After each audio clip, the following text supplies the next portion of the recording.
The clock on the wall of Mel's diner showed just past 10 p.m. Rain tapped against the windows, creating a soft rhythm that went mostly unnoticed by the customers inside. The smell of fresh coffee and greasy burgers filled the air, mixing with the low hum of conversation and the occasional clink of silverware against plates. Lily moved between tables with practiced steps.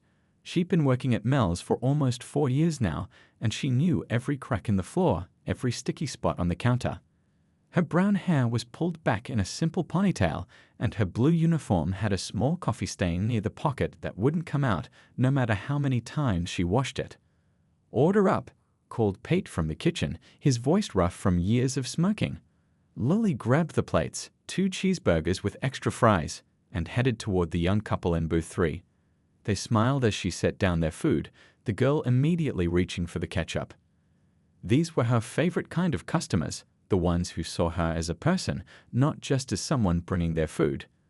The bell above the door jingled, and Lily glanced up to see a group of 5 people walk in. They were dressed much nicer than the usual late-night crowd at Mel's: expensive coats, shiny shoes, fancy watches. They spoke loudly as they headed to the big corner booth, laughing at something one of them had said. Lily grabbed some menus and walked over to their table. "Welcome to Mel's," she said with a friendly smile. "Can I start you folks off with some drinks?" A woman with perfectly styled blonde hair looked up, her eyes barely registering Lily's presence. "Gin and tonic," she said, already turning back to the conversation. "I'm sorry, ma'am, we don't serve alcohol here. We have sodas, coffee, tea, and milkshakes," Lily explained politely. The woman sighed dramatically. "Fine, just water then." The others ordered various drinks, none of them looking at Lily as they spoke. She could hear bits of their conversation as she wrote down their orders, something about a music academy and a big fundraiser they'd just held. As she turned to go get their drinks, one of the men, tall with a neat beard and expensive glasses, called after her, "Hey, make sure the water doesn't have ice, and bring some lemon." Lily nodded and headed to the drink station. Behind her, she heard one of them say, "God, could you imagine working in a place like this your whole life?" followed by quiet laughter. She felt her cheeks warm but kept her face neutral. She'd heard worse, much worse, and besides, they were right in a way. This wasn't what she had planned for her life, not even close. As she filled their water glasses, no ice for the man with the beard, she glanced at her reflection in the chrome of the soda machine. 10 years ago, she would never have believed this would be her life. 10 years ago, her fingers had danced across piano keys, not order pads. 10 years ago, people had watched her with respect in their eyes, not looking through her as if she were invisible. When Lily returned with the drinks, the group barely paused their conversation to acknowledge her. They were talking about some piano competition the academy was hosting.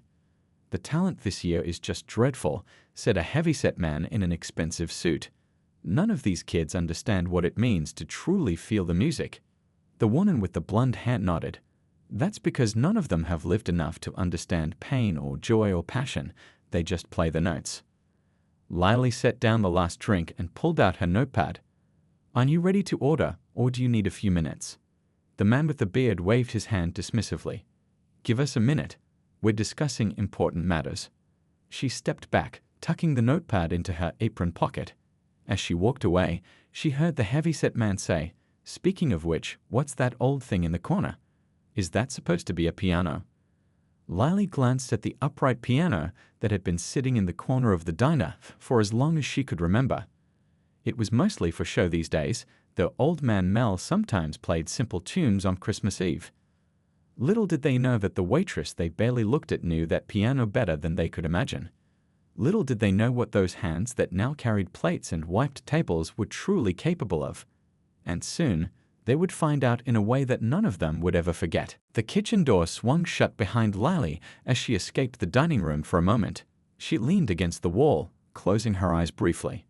The sounds of Pete flipping burgers and the dishwasher humming gave her a moment of comfort. Back here, at least, she was just another worker doing her job, not someone to be looked down on. "Those fancy folks giving you trouble?" Pete asked, not looking up from the grill. Lily shook her head. "Nothing I can't handle." She grabbed a clean rag and wiped her hands, a habit she'd developed over the years. Her fingers moved automatically, stretching and flexing as they always did when she was stressed.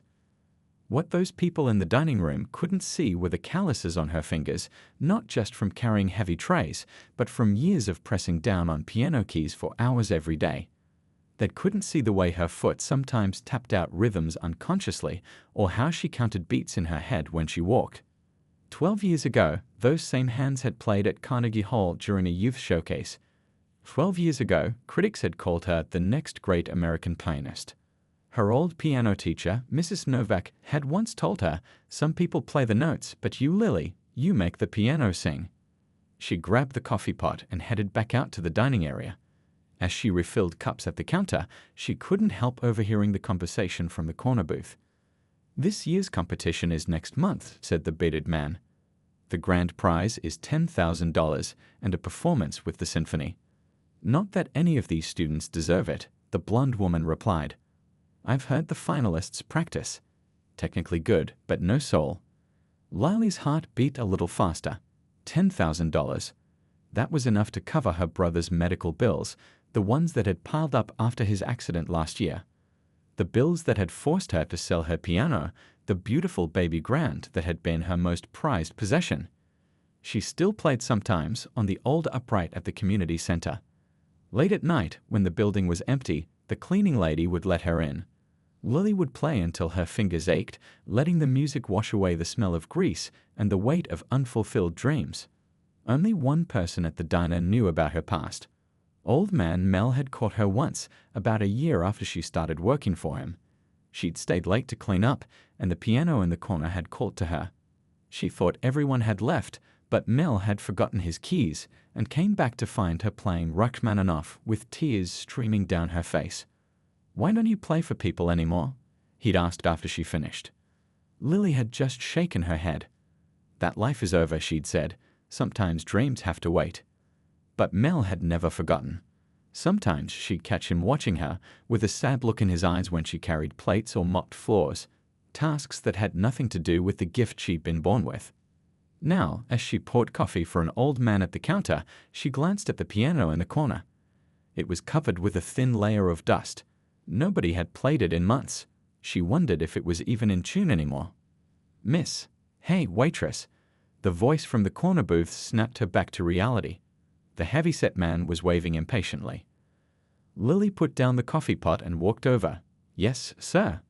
We're ready to order now. And could you bring some napkins? These ones are too thin." She nodded, pulling out her notepad. As she took their orders, she noticed the blonde woman studying the piano in the corner. "Does that thing even work?" she asked, pointing at it. "It did, last time anyone played it," Lily replied softly. The bearded man chuckled. "Probably sounds like a dying cat. These old pianos in places like this usually do." Something stirred in Lily's chest, a feeling she hadn't allowed herself in years. Pride, anger, determination. She bit her tongue and wrote down their orders. As she walked away, she heard the heavy-set man say, "You know what would be funny? If we got someone here to try to play it, just for laughs." Little did they know they were about to get much more than they'd bargained for. The music that had been locked away inside Lily for all these years was about to break free, and it was going to change everything. The night grew later, and the diner emptied out except for the group in the corner booth. They were on their third round of coffee, voices growing louder with each cup. Lily had been avoiding their table as much as possible, sending the new busboy Tommy to refill their drinks instead.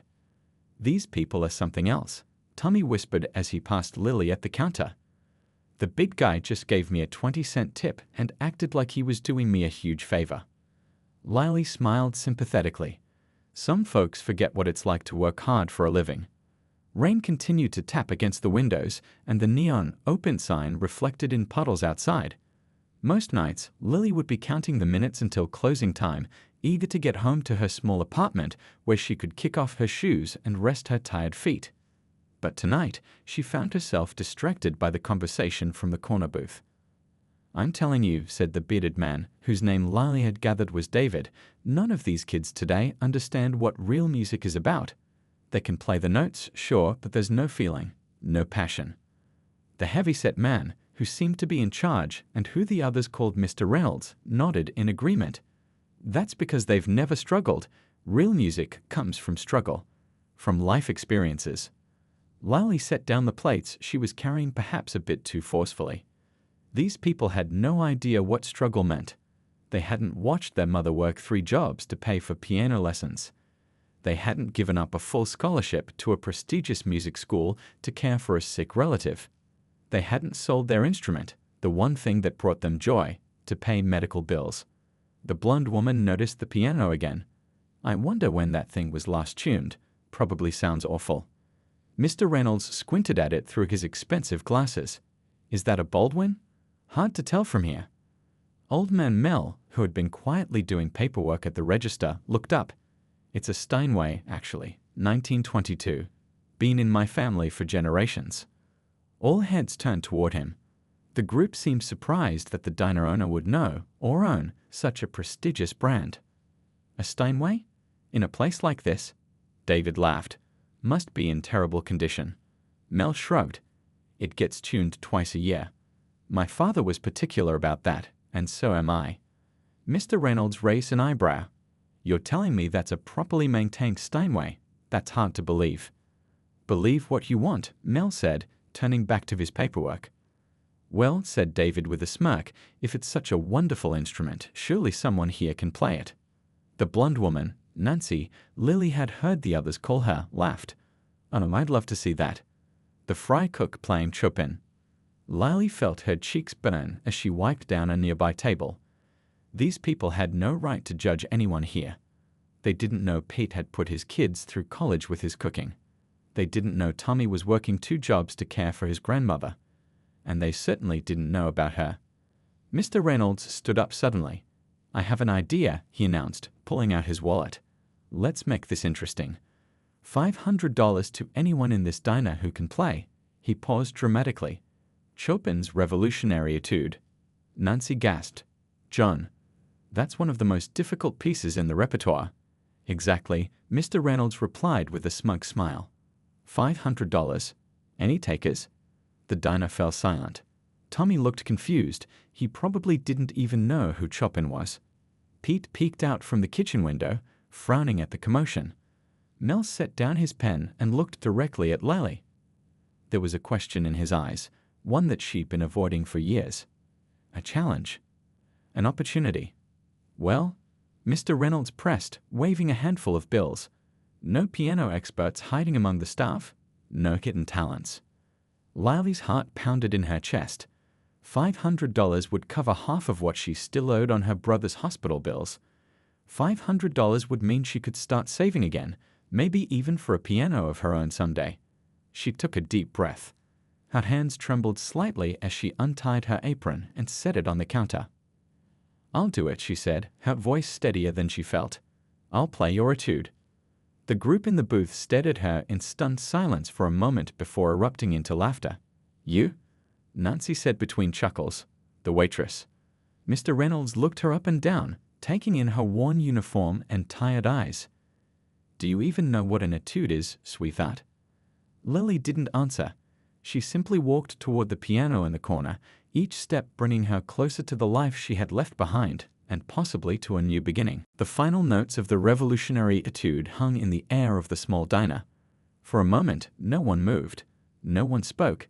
It was as if time itself had stopped to honor what they had just witnessed. Lily's hands rested on the keys, her breath coming fast. She hadn't played like that in years, hadn't felt that alive, that connected to herself. A single tear slid down her cheek, but she didn't move to wipe it away. The silence broke when Tommy dropped a spoon. The clatter seemed to wake everyone from their trance. Slowly, Pete began to clap. Then Mel joined in. Soon, the few other customers were standing, applauding with genuine awe on their faces. The group in the corner booth remained frozen. Mr. Reynolds' face had drained of color. Nancy's perfectly made-up eyes were wide with shock. David's coffee cup hung suspended halfway to his mouth, forgotten. How, Mr. Reynolds finally managed to say. How is that possible? Lily turned on the bench to face them. Her hands were trembling from the exertion, but her voice was steady. Some people know more than you think they do. Where did you study? Nancy asked, her tone completely different now, respectful, even a little afraid.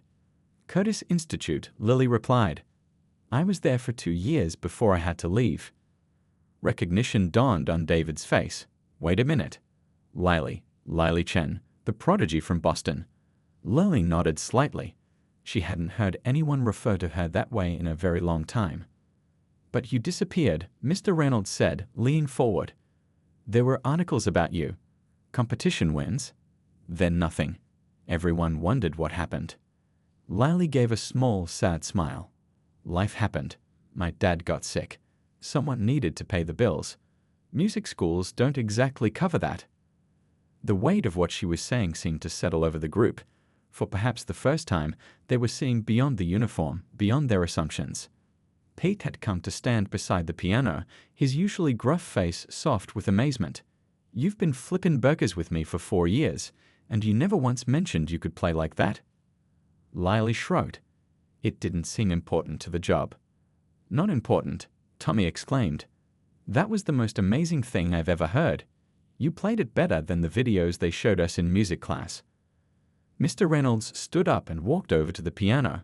His earlier arrogance was gone, replaced by something that looked almost like shame. He pulled out his wallet and removed 5 crisp $100 bills. A deal is a deal, he said, holding them out to Lily. You more than earned this. Lily looked at the money for a long moment before taking it. $500. It wasn't life-changing, but it would help with next month's payment for her brother's care. Can I ask you something? Nancy said, joining Mr. Reynolds by the piano. Why are you working here? With talent like yours? Lily tucked the money into her pocket. Not everyone gets to choose their path based only on talent. Sometimes there are other responsibilities. Mr. Reynolds cleared his throat.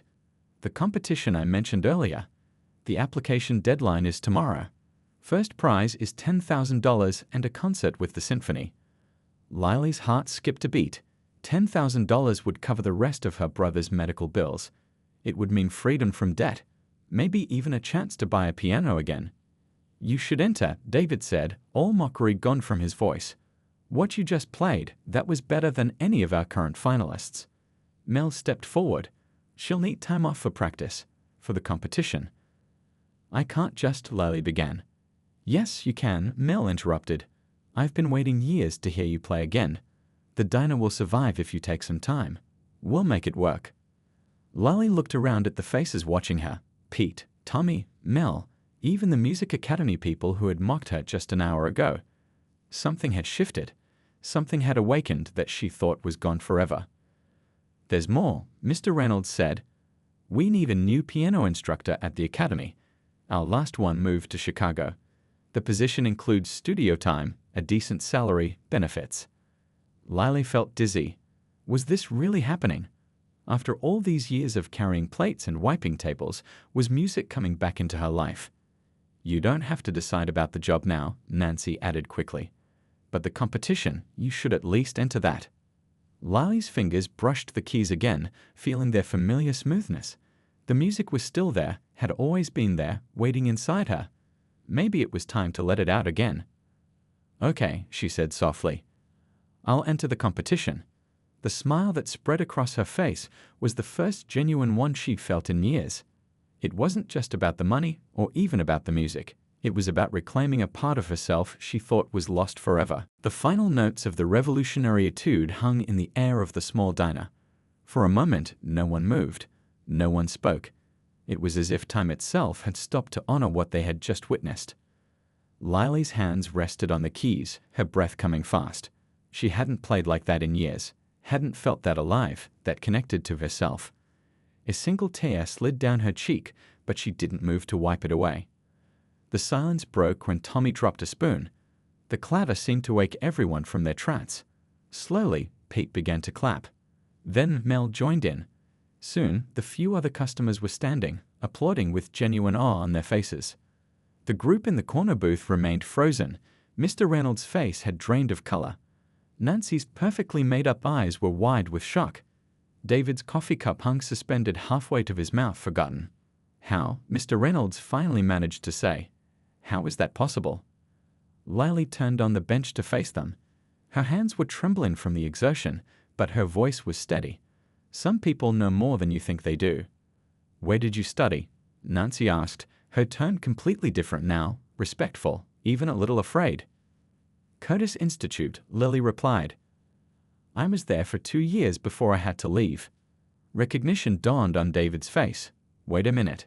Lily Chen, the prodigy from Boston." Lily nodded slightly. She hadn't heard anyone refer to her that way in a very long time.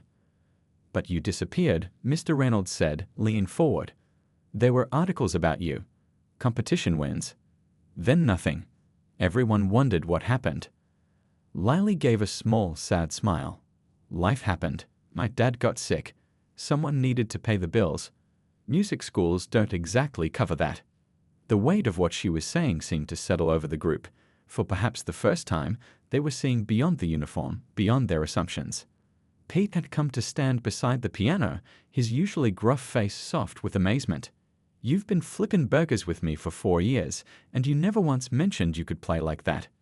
Lily shrugged. It didn't seem important to the job. "Not important," Tommy exclaimed. "That was the most amazing thing I've ever heard.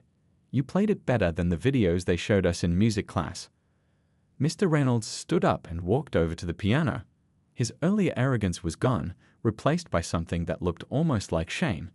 He pulled out his wallet and removed 5 crisp $100 bills. "A deal is a deal," he said, holding them out to Lily. "You more than earned this." Lily looked at the money for a long moment before taking it. $500. It wasn't life-changing, but it would help with next month's payment for her brother's care. "Can I ask you something?" Nancy said, joining Mr. Reynolds by the piano. "Why are you working here?" "With talent like yours." Lily tucked the money into her pocket. Not everyone gets to choose their path based only on talent. Sometimes there are other responsibilities. Mr. Reynolds cleared his throat. "The competition I mentioned earlier. The application deadline is tomorrow. First prize is $10,000 and a concert with the symphony." Lily's heart skipped a beat. $10,000 would cover the rest of her brother's medical bills. It would mean freedom from debt. Maybe even a chance to buy a piano again. "You should enter," David said, all mockery gone from his voice. "What you just played, that was better than any of our current finalists." Mel stepped forward. "She'll need time off for practice. For the competition." "I can't just," Lily began. "Yes, you can," Mel interrupted. "I've been waiting years to hear you play again. The diner will survive if you take some time. We'll make it work." Lily looked around at the faces watching her. Pete, Tommy, Mel, even the Music Academy people who had mocked her just an hour ago. Something had shifted. Something had awakened that she thought was gone forever. "There's more," Mr. Reynolds said. "We need a new piano instructor at the academy." Our last one moved to Chicago.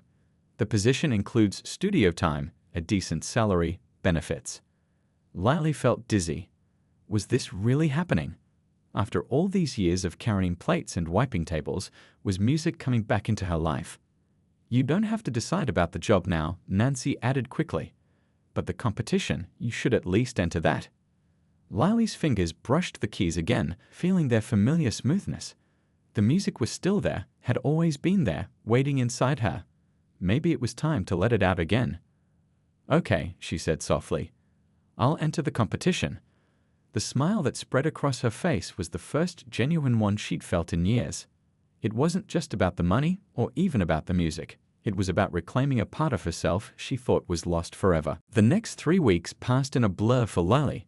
Her life had completely transformed since that rainy night at the diner.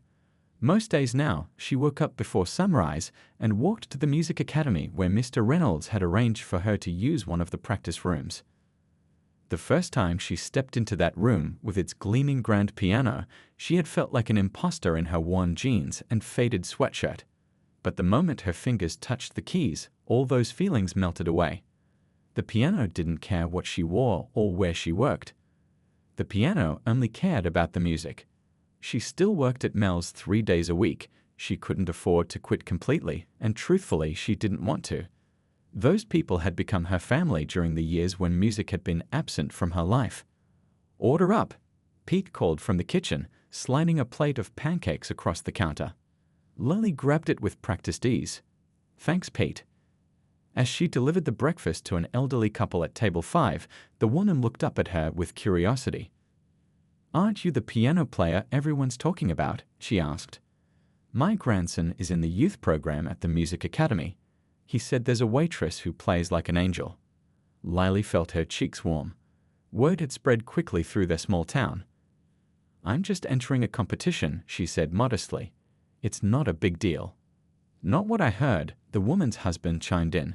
"Heard you made Richard Reynolds himself speechless. That's something I'd pay good money to see." Lily smiled and refilled their coffee cups. The past weeks had been filled with such moments.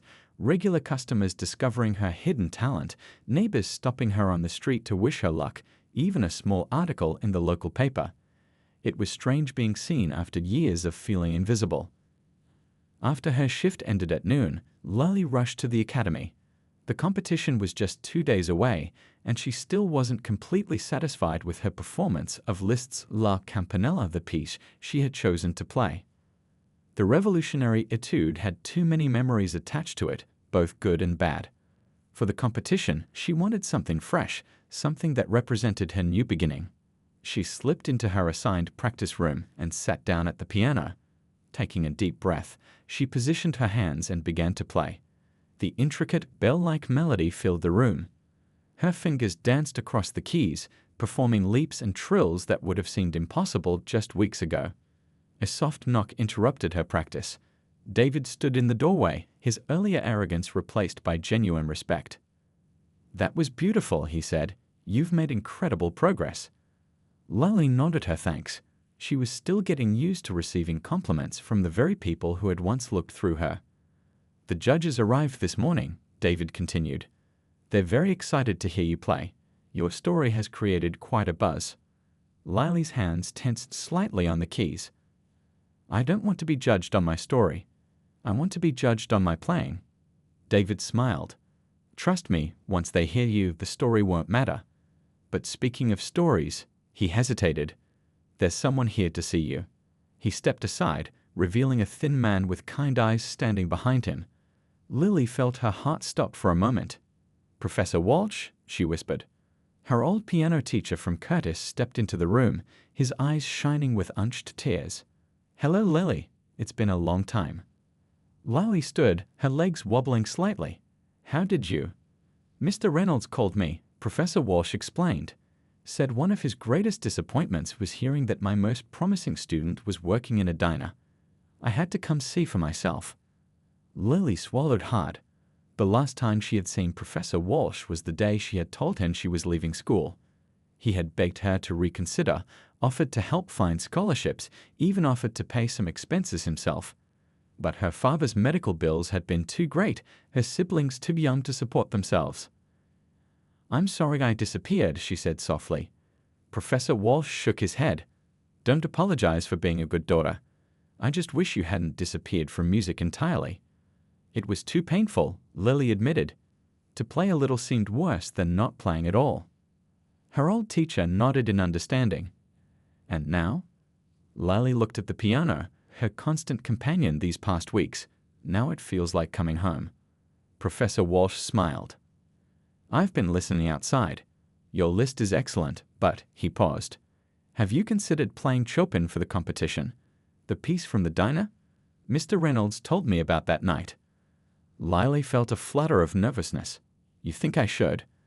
"I think you should play what speaks to your heart," he said simply. "And from what I hear, that piece already told your story once. Why not let it do so again?" As Professor Walsh sat down to help her prepare, Lily realized that sometimes life came full circle in ways you never expected. The music that had been silenced for so long was about to be heard by the world again. The day of the competition arrived with golden autumn sunshine streaming through the windows of the concert hall. Backstage, pianists of all ages paced nervously, some playing silent keyboards in the air, others sitting quietly with their eyes closed, mentally rehearsing their pieces. Lily stood apart from the others, wearing a simple black dress that Nancy had helped her pick out. It wasn't fancy or expensive, but it fit well and made her feel like a performer again, not just a waitress playing dress-up. "5 minutes until you're on," a stagehand told her with a friendly smile. She nodded, her throat too dry to speak. After weeks of preparation, after changing her mind a dozen times about which piece to play, she had finally decided on the revolutionary etude. Professor Walsh was right. It was the piece that had brought her back to music. It felt right to play it today, when everything was on the line. A small crowd had gathered in the wings to watch her. Mel in an actual suit instead of his usual apron, Pete and Tommy who had closed the diner for the day, her brother Michael in his wheelchair, looking healthier than he had in months, and even Mr. Reynolds and his colleagues, who now treated her with a respect she'd never imagined possible on that rainy night. "You've got this," Michael whispered, squeezing her hand. "No matter what happens out there, I'm so proud of you for trying." Tears pricked at Lily's eyes. Her brother's accident had changed everything, had forced her to give up music to care for him. And now here he was, supporting her return to it. Life had a strange way of coming full circle. "Lily Chen," the announcer called, his voice echoing through the speakers. The audience applauded politely as she walked onto the stage. The spotlights were blinding, making it impossible to see faces beyond the first few rows. But she could feel the weight of hundreds of eyes on her as she approached the gleaming grand piano at center stage. She sat down, adjusted the bench, and took a deep breath. The silence in the hall was absolute, the kind of silence that pressed against your ears, that made each heartbeat sound like a drum. Lily placed her hands on the keys, feeling their cool smoothness beneath her fingers. For a brief moment, she was transported back to the diner, to the old upright piano with its slightly sticky keys, to the sound of coffee cups clinking and the smell of French fries, to the mocking laughter that had sparked this journey. Then she began to play. The powerful opening chords of the revolutionary etude filled the concert hall. But this time she wasn't playing out of defiance or anger. She was playing out of joy, the joy of reconnection, of coming home to the thing she loved most. Her fingers flew across the keys, finding each note with perfect precision. The technically challenging passages that had once required all her concentration now flowed naturally, allowing her to focus on the emotion of the piece, the passion, the longing, the triumph. From the corner of her eye, she could see Professor Walsh in the front row, nodding slightly as she navigated a particularly difficult section. His presence gave her courage. He had believed in her when she was 17, and he believed in her now. As the piece built toward its thunderous finale, Lily poured everything into it, the years of struggle, the small humiliations, the dreams deferred but never forgotten. The music swelled, filling the space with sounds so rich and complex it seemed impossible it was coming from just one instrument, one person. When the final notes faded, there was a moment of complete silence. Lily sat motionless, hands still hovering over the keys, hardly daring to breathe. Then the audience erupted. People leaped to their feet, applauding wildly. Someone shouted, "Bravo!" Others whistled. The judges at their table were standing too, something Lily had never seen in all her years of competitions. As she stooped to take her bow, she caught sight of her friends from the diner cheering loudly in the wings. Mel was wiping his eyes with a handkerchief. Pete was clapping so hard it looked painful. Tommy was jumping up and down like a kid at a carnival. Later, she would learn that she had won first place. Later, she would accept the job at the academy, teaching young pianists while continuing her own studies. Later, she would use the prize money to pay off her brother's medical bills and put a down payment on a small piano for her apartment. But in this moment, standing on stage with the applause washing over her, none of that mattered. What mattered was that the music had found its way back into her life. What mattered was that she had found her way back to herself. As she took a final bow and walked off stage, Mr. Reynolds approached her, his expression humble. "I've been in music for 30 years, he said quietly. "I thought I knew everything. I thought I could tell a person's worth by looking at them. Thank you for proving me wrong." Lily smiled. "Maybe next time you're at the diner, you'll remember that everyone has a story you don't know." She stepped past him to embrace her brother, her friends, her teacher, the people who had seen her value all along. Tomorrow would bring new challenges, new music to master, new students to teach. But today, in this moment, everything was perfect. The waitress who had been mocked was finally, truly being heard.